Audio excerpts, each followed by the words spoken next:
ही प्रियंकाताई हिंच्या मिस्टरचं operation surgery होती म्हणून ही ताई प्रेग्नेंट असताना मिस्टराची काळजी लागली म्हणून दवाखान्यात गेली.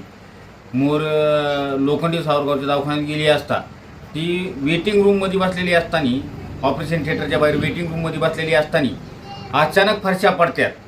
ह्या आमदाराच्या खासदाराच्या आरोग्यमंत्र्याच्या कमिशन पायी सर्वसामान्य ह्या ताईचा जीव व तिच्या लहान बाळाचा जीव जाता जाता राहिला. ह्याचा जबाबदार कोण असणार? ह्याची जबाबदारी कोण घेणार?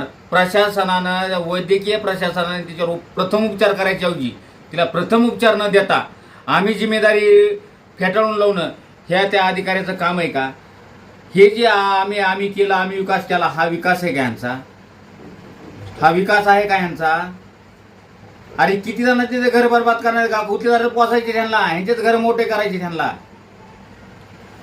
हा एकंदरीत तुमचं काय मत आहे? म्हणजे हे फक्त ह्यांचे घर भरण्यासाठी गुत्तेदार पोचण्यासाठी झालेलं कामकाज आहे. ह्याच्यात पूर्ण बोगसपणा आहे. ह्याच्यात वैद्यकीय अधिकारी तेवढाच दोषी आहे, तेवढाच ह्याचा गुत्तेदार दोषी आहे, पुन्हा सार्वजनिक बांधकाम दोषी आहे, आणि त्यात सगळ्यात जास्त दोषी असेल तर आमदार दोषी आहे. आमदाराचं घर भरण्यासाठी सर्वसामान्य जनतेचा जीव बिघायला हरकत नाही. फक्त आमचे लेकर जगले पाहिजेत, आमचे गुत्तेदार जगले पाहिजेत.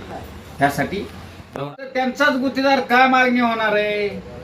जिथं जिथं त्यांना खायला भेटलं नाही तिथं डबल बांधकाम करा म्हणतात ते. जिथं खायला भेटलं तिथं गप्प बसतेत.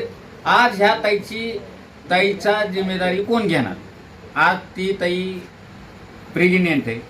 जर तिच्या जीवितासागर त्याच्या लेकराच्या जीवितात जर काही झालं असतं त्याची जिम्मेदारी कोण घेणार? हा माझा महाराष्ट्राचे मुख्यमंत्री देवेंद्र फडणवीस यांना प्रश्न आहे. ह्याची जिम्मेदारी कोण घेणार? तुमचेच आमदार आहेत हे. ही फक्त ह्यांना फक्त छाती बदलून घ्यायला जमतंय. लोखंडी सावरगावचा रोड ते बर्दापूर रोड 4 पदरी करून आम्ही आणलं फक्त पोस्ट टाकण्यासाठी. ही काही करू शकत नाही. फक्त गुत्तेदार पोचणे, गुत्तेदार जगविणे, त्यांचे कार्यकर्ते जगविणे, ह्यासाठी इथले आमदार आहेत. बाकी काहीही करू शकत नाही. सर्वसामान्य जनतेसाठी आमदार नाही. त्या दवाखान्यास स्वर्गीय डॉक्टर विमलताई मुंदडा यांचं नाव दिलेलं आहे. विमलताई सुद्धा 25 वर्ष जे मंत्रिपद राहिलं, त्यांच्याकडे आरोग्यमंत्रीपद होतं. त्यांच्या कार्यकाळात आणि या ताईंच्या कार्यकाळात तुम्हाला काय फरक पडतो? ह्या स्वर्गीय विमलताई मुंदडा यांनी विकासाची कामं केली. हे छाती टोकून कोणता विरोधक पण सांगत.